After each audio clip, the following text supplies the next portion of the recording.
দামের ব্যাপারে open challenge সাগর electronics, Debnath হসপিটালের কাছে, বাসুদেবপুর, আরামবাগ। যাচাই করুন আজই। Arambagh steel and wooden furniture, নিজস্ব কারখানায় তৈরি যাবতীয় ফার্নিচারের অভিনব সম্ভার। ঠিকানা দেবনাথ নার্সিংহোমের পাশেই, বাসুদেবপুর, আরামবাগ। আরামবাগ পৌরসভার চাঁদুর তেলিপাড়া এলাকায় ডাম্পিং গ্রাউন্ড তৈরিকে কেন্দ্র করে ফের বিতর্ক। বহুদিন আগে পরিকল্পনা হলেও কাজ শুরু হয়নি। এবার পৌরসভার জমি ঘেরা শুরু করতেই ক্ষোভে ফেটে পড়লেন স্থানীয় চাষিরা। তাঁদের অভিযোগ যে জমি অধিগ্রহণ নিয়ে কোনো আলোচনাই করেনি পৌরসভা। পৌর চেয়ারম্যান সমীর ভান্ডারী জানান, একাধিকবার আলোচনা ডাকার পরেও জমি মালিকরা কেউ আসেননি। ক্ষতিপূরণ এবং পরিবারের একজনকে চাকরির আশ্বাস দেওয়া হয়েছিল। চাষিদের দাবি, তারা 30-40 বছর ধরে জমিতে চাষ করছেন। অনেকেই সিপিএমের আমলে পাট্টা পেয়েছিলেন। তবে পুরসভার বক্তব্য, এগুলি সব খাস জমি, সরকারি উন্নয়নের স্বার্থেই ডাম্পিং গ্রাউন্ড তৈরি করা হবে। এখান যে চেয়ারম্যান অ্যাকোয়ার করবে, চেয়ারম্যান তো চাষিদিকে অন্তত তাদেরকে নোটিশ দিতে হবে যে ভাই তোমাদের জমিগুলো আমরা এখন তোমাদের সঙ্গে বসতে চাই, আলোচনা করতে চাই, ডাম্পিং জোনটা করতেই হবে সাধারণ মানুষের স্বার্থে। ঠিক আছে, কিভাবে দেওয়া যাবে না। এরপরই দেখা যাচ্ছে গতকালকে ঠিক এই যে এরপরই দেখা যাচ্ছে যে তারা জানতে পারে এবং গতকালকে বেশ কিছু হুমকিও দিয়ে গেছে বলে তারা দাবি করছে। সেটাকে কেন্দ্র করে আজকে চাষিরা আরও হয়তো তারা আন্দোলনে নামবে এমনটাই জানা যায়। যদিও এখানকার কাউন্সিলরের সঙ্গে আমাদের কথা হয়নি, আমরা অবশ্যই তাদের সঙ্গে কথা বলব। কিন্তু এই ডাম্পিং গ্রাউন্ডটি শুধু করাকে পৌরসভা যে এই জায়গাটি নেবে, এই যেটা বলছেন যে বামফ্রন্টের সময় এখানে যারা ছিলেন সেই সময় নেতৃত্ব ছিলেন, তারা এই খাস জায়গাটি বা আমাদের গ্রামের এক ব্যক্তি ছিল, হ্যাঁ ফটিক বলে একজন আছে, তার বাবা বদ্রি সাহেবের ছিল। সিপিএম বামফ্রন্টের আমলে তখন ওদের মাঠে ভেস্ট হয়, এই মাঠের ভেস্টটাকে বাঁচিয়ে এইখানে দখল ভেস্ট করার জমিগুলো আমাদের গরিব মানুষদিকে সিপিএমের আমলে পাট্টা ছিল নাকি তখন বলতে পারছি না, তো আমাদেরকে ছকাটা করে সমস্ত গরিব মানুষ যাদের মাঠে জমি নেই সেই হিসেবে সেই ব্যক্তির দিকে ভাগ করে দিয়েছিল। আজ 60 বছর ধরে আমরা চাষ করছি, হ্যাঁ সেইটাকে আমরা চাষ করছি, 5 রকম ফসল হয়, খুবই গরিব মানুষরা চাষ করে। কিন্তু এখানে আমাদেরকে চেয়ারম্যান না জানিয়ে এই ডাম্পিং করবে বলে হঠাৎ করে এর আগে মাপঝোপ করেছিল। আমাদের কিছু চাষিরা প্রতিবাদ করতে যেটা ঝামেলা হয়ে কেস কাবাড়িও হয়েছে, কিছু লোক আমাদের জামিন হয়েছে, এখনও একজন জামিন হয়নি। তারপরে আবার আমরা 3 বার বসেছি চেয়ারম্যানকে নিয়ে। চেয়ারম্যান সেখানে আমাদেরকে বলল, ঠিক আছে আমরা একটা আলোচনা করছি, এটা রফা যদি হয়ে যায় তোমরা সবাই মতামত করো, বলে ঠিক আছে আমরা চুপচাপ হয়ে গেছি। তারাও কোনো সারা সবজি দেয়নি। ধান করলাম, তিল করলাম, ধান করলাম, আবার আলু বাড়ি সমস্ত রেডি, এবার আলু বসানো হবে, বীজ কাটা সার সমস্ত ছড়িয়ে রেডি হয়ে গেছে।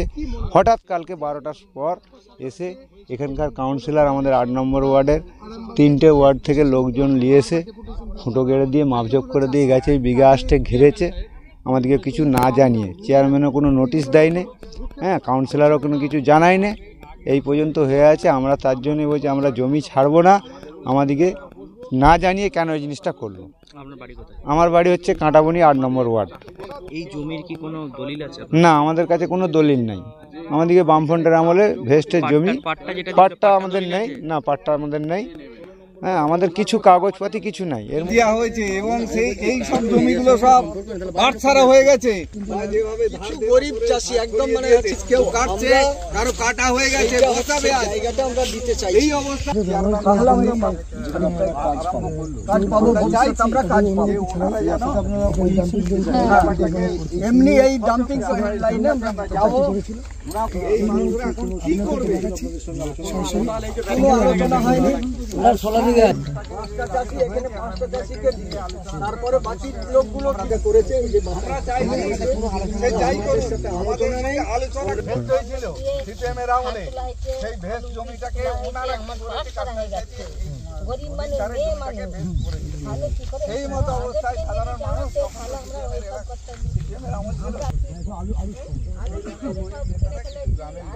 তারপরে এটা আপনাদের ভালোবাসার আর এক নাম চন্দন জুয়েলার্স। চন্দন জুয়েলার্স, আরামবাগ, সদরঘাট, হুগলি। ফুটো গাড়া হয়েছে, তাই এই পার্টটা নিয়ে কি বলবেন? দেখো, প্রথম কথা হচ্ছে তোমার যেটা সন্দেহ আছে যে ওটা খাস কিনা, এটা হচ্ছে তার ডকুমেন্ট।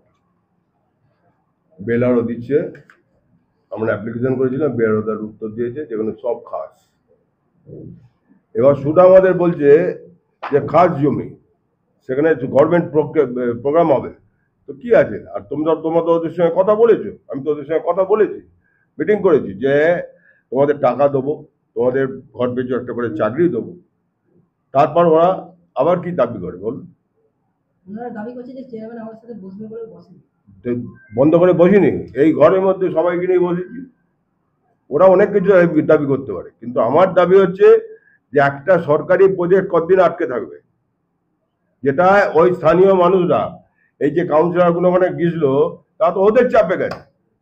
তাদেরকে আমরা 3 মাস বলেছিলাম সময় দাও, আমরা তোমাদের নতুন ফ্যাক্টরি করবো। ওই বেলেপুকুরে ওই ফ্যাক্টরি বন্ধ হয়ে গেল। তখন ওদিকে বললাম তোমরা 3 মাস সময় দাও, আমরা ওটা করবো। করতে করতে গিয়ে দেখছি পরপর বাধাই আসছে। কতদিন সইব? সুরা আমাকে বলছে তুমি করো। সেই ঘটনায় আপনি একজনকে চাকরি দেবেন বলেছেন, আর টাকা দেবো বলেছি। টাকাও দেবেন, তাদের যে ন্যায্য পাওনা সেই হিসাবেই গভর্নমেন্ট দেবে। কেন ওই ভেস্টল্যান্ডের কোনো দাম নেই, কোনো কেউ যদি দখলও করে কেউ অবৈধভাবে দখল করেছে। কার পারমিশনে দখল করেছে? কারো অনুমতি আছে যে হ্যাঁ আমি বলছি তুমি দখল করো, চাষ করো? তারপর আমরা বিএলআরকে চিঠি করি যে ওইটা ভেস্ট নাকি, বিএলআর তার উত্তরে দিয়েছে এগুলো সব ভেস্ট। হ্যাঁ, মোট কতজন ওখানে চাষি আছে স্যার? হ্যাঁ, কজন চাষি আছে যে জায়গাটা মোট যেটা 14 বিঘে, ওখানে 43 জন আছে। আপনারা ঘিরছেন বা হ্যাঁ, ডাম্পিং গ্রাউন্ড করবেন যে জায়গাটা, আমরা এখন তো হাফেরও কম নিচ্ছি, হাফেরও কম নেবো। যতজন পড়বে সবাইকে আমরা ডেকে দিয়ে দেবো। চেয়ারম্যানের সঙ্গে বসে, প্রশাসন থেকে বসে, সিআই সাহেব লোক পাঠিয়েছিলেন, তার সঙ্গে বসে একটা আলোচনা আমরা বসেছিলাম চেয়ারম্যানের টেবিলে। চেয়ারম্যান সেখানে আমরা কোনো সমস্যার সমাধান করতে পারেননি। চেয়ারম্যান বলেছেন ঠিক আছে, পরে আলোচনা করে একটা সমস্যার সমাধান করা হবে। আমরা চুপচাপ হয়ে গিয়েছিলাম, আমরা বলেছিলাম ঠিক আছে সেটা সমস্যার সমাধান হোক। সেইভাবে আমরা চলে আসে, চাষবাস করছি, কোনো কিছু নাই। হঠাৎ করে কালকে 12টার সময় আমরা খবর পাচ্ছি, আমরা তো সব চাষি এখানে ছিলাম না, কিছু চাষি আমরা যে যার কাজেই ছিলাম ব্যস্ত হয়ে। এখানে চাষিরা খবর পাচ্ছে, 2-4 জন ছিল, তারা জমি ছাড় ছাড়া ছিল, তারা খবর দিচ্ছে এখানে প্রায় 50-60 জন 100 জনের মতো লোক এসে, তারা এসে এখানটাকে ঘেরাও করছে, বাঁশের খুঁটো করছে, বিঘে 8 জমি ঘেরাও করছে। কারা এসছে? না চেয়ারম্যানের কেউ আসে না, এসেছে আমাদের 8 নম্বরের কাউন্সিলর শুকুর আলী। সে এখানে তার নার্সারি আছে, সে বিকেরাই নার্সারি চাকরি করে। সে ওখান থেকে কিছু লোক নিয়ে, তার নার্সারির কিছু লোক নিয়ে, না বিজেপির 2-1 জন, আমাদের তোতন বলে একজন কাটামণির, সে বিজেপির একদম নামকরা ছেলে, সে তাদেরকে নিয়ে তার সঙ্গে, এবং মাদারায় যে একটা ঘেরা হয়েছিল বাউন্ডারি দিয়ে ওই ডাম্পিং জোন করার জন্য, সেইখানে তারা ওই ডাম্পিং জোনটা করতে দেয় না। সেই মানুষদিকে তাদেরকে আগ্রহ জাগিয়ে তোমাদের এখানে এটা হবে না, তোমরা চলো আমার সঙ্গে, তারা পরিকল্পিতভাবে নিয়ে এসে এই চাষিদের উপরে হঠাৎ করে 12টার সময় ঘিরে দিয়ে চলে গেছে 8 বিঘে জমি। আমার পাশাপাশি জমি আছে, কারণ আমার তো জমি জায়গা আছে, আমি তো এই জমির ভাগ মুশিদার হতে পারি না। এটা তো খাস চাষ। এই যে সকলে যারা করছেন তাদের কি জমির কোনো বিল আছে, মানে দলিল আছে কোনো? না, এই তো খাস জমি, এর কোনো দলিল নেই। তবে কিছু কিছু জমির পাট্টা আছে, পাট্টা আছে। মানে পুরোটাই সরকারি জমি? হ্যাঁ, পুরোটাই খাস জমি, পাট সরকারি। আপনার নাম কি? আমার নাম শেখ সবন। এর আগে কোথায় কোথায় ডেপুটেশন দিয়েছিলেন জানি? আমরা পুরো প্রশাসনকে দিয়েছিলাম, এসডিও থেকে এসডিপিও, হ্যাঁ, আইসি, চেয়ারম্যান, এবং আমরা এমএলএ টেবিলে এদিকেও সমস্ত জানানো হয়েছিল। আমাদের এমএলএ, আমাদের বিজেপির এমএলএ, ওনাকেও জানানো হয়েছিল, আমাদের এমপিকেও জানানো হয়েছিল। এই জায়গাটার নাম কি? এইটা হচ্ছে তেলিপাড়া মৌজা 15 নম্বর ওয়ার্ডের এলাকায়। কি চাইছেন কি? আমরা চাইছি, এখন আপনারা বলতে পারবেন যে একটা ডাম্পিং জোন হবে, একটা সমাজ কল্যাণমূলক কাজ হবে, সেটা আপনারা কি বন্ধ করে দেবেন? আমরা না, আমরা সেটা চাইছি না। আমাদের সমাজ কল্যাণমূলক কাজ হোক, কিন্তু সেইটা আপনার ওই নদীর পাড়ে বেলিতে ওখানে জায়গা আছে, যেখানে হাট হয়, ওখানটাও প্রায় 30-40 বিঘে জমি আছে, সেইখানে একধারে, সেটা নির্জন এলাকা, সেইখানে না করে আপনার গ্রাউন্ড লেভেল আপনি ঘিরে রেখে দিয়েছেন মাদারায়, সেটা না করে হঠাৎ করে এই জমির উপরে আপনাদের, সেটাও তো সরকারি খাস ব্যয়। ওখানেও তো সরকারি খাস ব্যাট, ওর কোনো কাগজ নেই আর নাই, কী ব্যাপার? সেইখানে করুন, এইখানেই করতে হবে। তা বিঘে রায়ের পাশেই আছে 20-30 বিঘে এই খাস জমি, তারও কোনো কাগজপত্র নাই, তিনি দখল করে রেখেছিলেন। কতজনের জমি ঘিরেছে এখানে? মোটামুটি এখন যেটা ঘিরেছে প্রায় 40-45টা চাষি, 6 কাটা করে। ক বিঘা টোটাল ঘিরেছে এখন? বিঘা আসতে আমাদের তো ফাইসালা জোর জবস্তি করে চেয়ারম্যান করছিল, সমস্যা হলো সেই নিয়ে থানা পুলিশ কেস কাবাডি, আমাদের এখনও থানায় কেস করেছে আমাদের সব চাষিদের নামে, সেই কেস এখনও উজ্জ্বল হয়নি, কেস চলছে, পৌরসভা থেকে নিয়ে করেছে, সেই সব এখনো চলছে। অথচ আবার বসে ফাইসাল্লা হলো, এইটা মানলো কি হয়েছে আজকের বিষয়? আজকের বিষয় কালকে হঠাৎ ওরা অনেক সব লোকজন নিয়ে এসে হঠাৎ ঘিরে দিয়েছে। আমাদের চাষ হয়ে গেছে, আমাদের আলু কাটা হয়ে গেছে, সমস্ত কিছু, আমাদের তো চাষিরা চাষের উপরেই নির্ভর করে ফেলেছে। হঠাৎ কালকে এসে সব গাদা নোক দিয়ে এসে তীর ধনুক নিয়ে এসে পুরো একবারে এরিয়াটা ঘিরে দিয়েছে। এর আগেও তো ঝামেলা হয়েছে? এর আগেও ঝামেলা হয়েছিল, ঝামেলা হতেও যে কেস কাবাডি হলো, তার বাদ আবার চেয়ারম্যানের সাথে 2বার বসে কথা হয়েছে, আলোচনা হয়েছে। আমাদেরকে বললো যে 6 কাটা করে জমিতে আমরা 1.5 লাখ টাকা দেবো প্লাস চাকরি দেবো। আমরা সেই আশা দিয়ে আর একটা মদ্যপ করে নিয়ে বসেছিলাম, হঠাৎ কালকে এসে ঘিরে দিয়ে গেল। কোনো আমাদের সাথে কোনো কথা নাই, আলোচনা নাই, কিচ্ছু নাই। কতটা জায়গা ঘিরেছে? অনেকখানে, তো বিঘে 5-7 জমি ঘিরে দিয়েছে। এখন কি জমিতে চাষ হয়ে গেছে? এই তো চাষ হয়ে গেছে, সার দেওয়া হয়ে গেছে, আলু কাটা হয়ে গেছে। আচ্ছা, জায়গাটা হচ্ছে, এটা হচ্ছে এর জায়গা, সরকারের জায়গা, কিন্তু আমাদের যখন দাদুরদের আমলে ছিল, তখন সিপিএনের আমল ছিল, তখন মাঠের জমি আমাদের ফেস্টে ছিল, দিয়েছিল, তার বদলে এইখানে দিয়েছিল। সেই হ্যাঁ, পাট্টা দিয়েছিল, তখন সিপিএন আমলে পার্টি থেকে দিয়েছিল, সেই থেকে চাষবাস হয়, এই থেকে নিয়ে খাই, সেইখান থেকে বদলে এইখানে দিয়েছিল। আবার এখন এই বদল যদি নিয়ে নিতে চাই, কেড়ে নিতে চাই, তাহলে মানুষ কোথায় যাবে? মানে এটা কি আপনাদের নামে হয়েছে জায়গাটা? নামে এমনি করা আছে, কাগজ করা আছে, এমনি রেজিস্ট্রি বলে কোনো জিনিস নেই, এরকম আর কি। বদল দিয়েছিল তখন পার্টি থেকে, তখন সিপিএন আমল হয়েছে, আবার এখন তৃণমূলের আমল যদি বলে কেড়ে নেই, তাহলে মানুষ যাবে কোথায়? এই জায়গার নাম কি? এটা তেলিপাড়া। কত নম্বর ওয়ার্ড এটা? আমাদের হচ্ছে বেশি চাষিরা আছে 8 নম্বর, আর 15 নম্বর আছে 1%, আমাদের হচ্ছে 3%। এই জায়গাটা কত নম্বর ওয়ার্ড?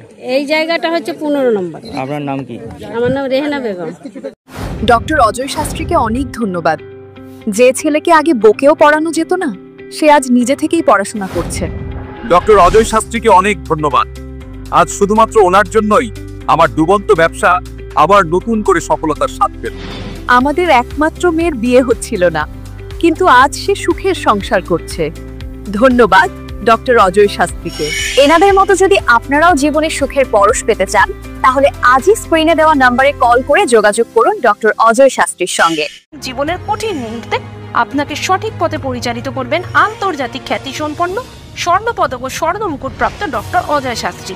তিনি শুধু আপনাকে পথই দেখাবেন না, আপনার জীবনে সত্যিকারের সুখ, শান্তি, ঐশ্বর্য, অর্থ যেন সঠিক সময় আপনার কাছে পৌঁছে দেয়, সেই দায়িত্বও নেবেন। তার অভিজ্ঞতা এবং জ্ঞানের আলোতে আপনার জীবন হয়ে উঠতে পারে নিরুদ্বেগ ও সমৃদ্ধির পথে ধাবমান। তাই আর দেরি নয়, স্ক্রিনে দেওয়া নাম্বারে এখনই ফোন করে ডক্টর অজয় শাস্ত্রীর সাথে যোগাযোগ করুন। কে জানেন, হয়তো একটি মাত্র ফোনই আপনার জীবনকে বদলে দিতে পারে। চুড়ি, তুমি নারীর প্রিয় সব উৎসবে। বাউটি, বালা, চূড়, মান্তাসা দেখলাম মন ভরে। জনপ্রিয়তায় আজও সেরা মিনা করা ঝুমকা। কানে দিলাম কানপাশা, পূরণ হলো সব আশা। হাতের আঙুলের আংটি নানা ডিজাইনে পাবে। ঐতিহ্যবাহী নেকলেস আজও মনে ধরে। জড়োয়া, সীতাহার সবার নজর কাড়ে। তাই তো বিয়েতে পেলে এত গয়না সবার মনে ধরে। নতুন সম্পর্কের শুরুটা আজও সোনার মতো খাঁটি। যখন সেরা জিনিস, সেরা কালেকশন, সাথে ন্যায্য দাম, তবে উন্নতর কেন? অর্ধশত বছরের বিশ্বাস, আপনাদের ভালোবাসার আর এক নাম। চন্দন জুয়েলার্স, আরামবাগ, সদরঘাট, হুগলি।